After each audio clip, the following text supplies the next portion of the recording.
Bonjour, professeur Ondosa. Je me présente, Prince Esson Foulouzé, un des animateurs du média en ligne Afrique Terre de Ubuntu.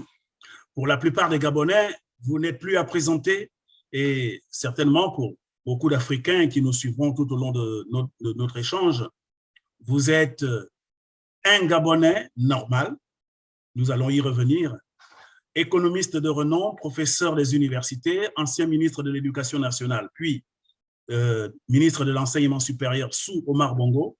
Vous avez été candidat à la présidentielle de la République gabonaise en 2009. 14 ans plus tard, vous renouvelez cette expérience, d'où votre présence parmi nous ce soir. Au nom de toute l'équipe du média Afrique Terre de Ubuntu, je vous adresse nos remerciements pour avoir accepté d'être notre tout premier invité pour cette série d'émissions que nous avons prévues pour la présidentielle gabonaise. Notre média est tout juste naissant, mais la circonstance des élections générales au Gabon nous oblige un peu à lancer une série d'entretiens avec les candidats à cette échéance capitale avant même le démarrage officiel de nos activités. Pour notre entretien de ce jour, je suis accompagné par toute l'équipe de Terre d'Ubuntu.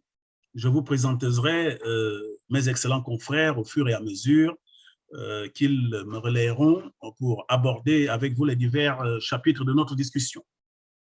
Alors, cette émission a un objectif, professeur, c'est celui de mieux comprendre le candidat Albert Ondosa, prendre connaissance de sa vision et surtout de ses plans pour le Gabon s'il est élu président de la République. Professeur, nous avons suivi avec un intérêt certain votre récent passage sur Gabon 24. Une formule a particulièrement aiguisé notre curiosité. Vous avez parlé du Gabonais normal comme critère d'éligibilité à la présidentielle. On commence par là. Question, qu'est-ce qu'un Gabonais normal? Et d'ailleurs, êtes-vous vous-même un Gabonais normal?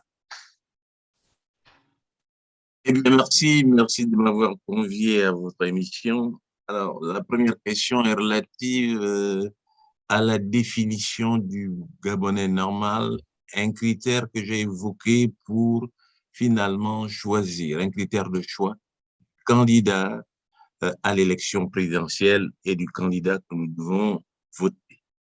Alors, le Gabonais normal, c'est d'abord un Gabonais dont on connaît les origines et ce n'est pas inventé de toute pièce, c'est pour répondre aux aspirations du peuple gabonais. Ouais. Maintenant, avoir à la tête de l'État un Gabonais dont on connaît les origines. Donc, en somme, le Gabonais normal, c'est celui dont on connaît les origines. Et d'ailleurs, quand vous vous êtes présenté à cette émission-là, dans cette émission justement, vous avez tenu à vous présenter en commençant par votre généalogie et en situant les origines de vos deux parents. Quel message que vous essayez de faire passer aux Gabonais? Que doit-on comprendre derrière cela? Alors, le message est simple par rapport à la généalogie. Il faut être attaché à la terre. Lorsqu'on se reconnaît, la terre vous reconnaît et que vous y êtes attaché, vous avez le souci de défendre les intérêts du pays avant de défendre vos propres intérêts, les intérêts de la famille, les intérêts de vos connaissances, les intérêts de vos amis et de vos copains. C'est cela, la nation avant tout.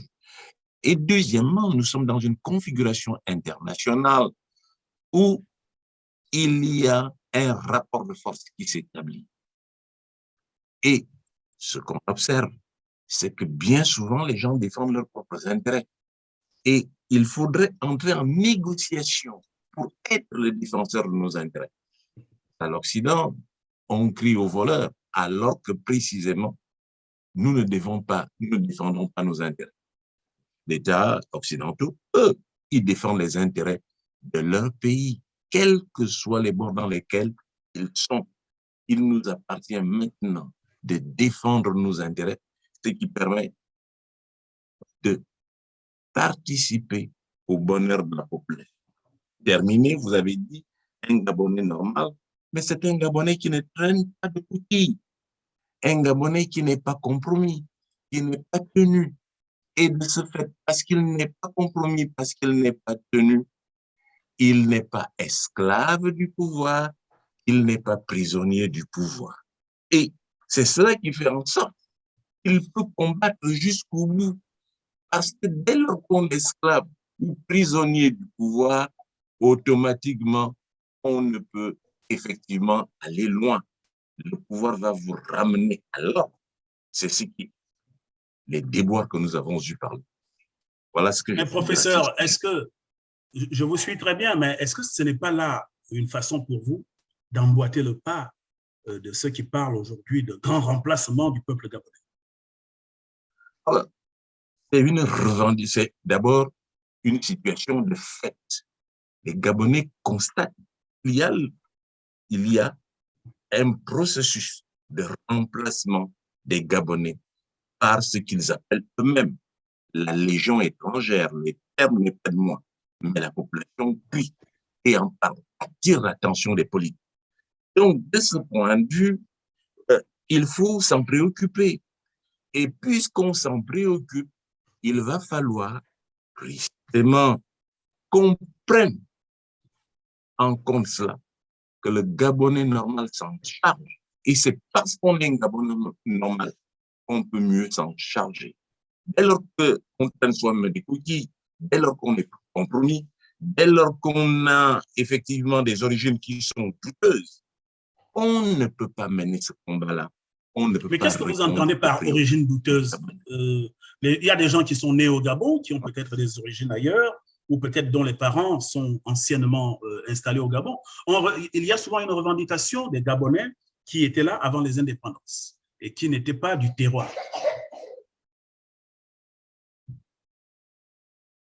Bien. Les Gabonais n'étaient pas là. Tous les problèmes de nation existent et ils existent dans tous les pays, y compris bien évidemment au Gabon. Le problème au Gabon, c'est qu'on ne respecte pas la loi. Il faut qu'on respecte la loi. Et ce que les Gabonais observent, c'est qu'ils sont lésés par rapport à ces autres Gabonais d'adoption qui ont acquis la nationalité dans des conditions spécieuses, qui ne respectent pas la loi. C'est une revendication qu'il faut prendre en compte. Et pour démêler le chevaux, il ne faudrait pas qu'on soit compromis, il ne faudrait pas effectivement qu'on prenne les casseroles.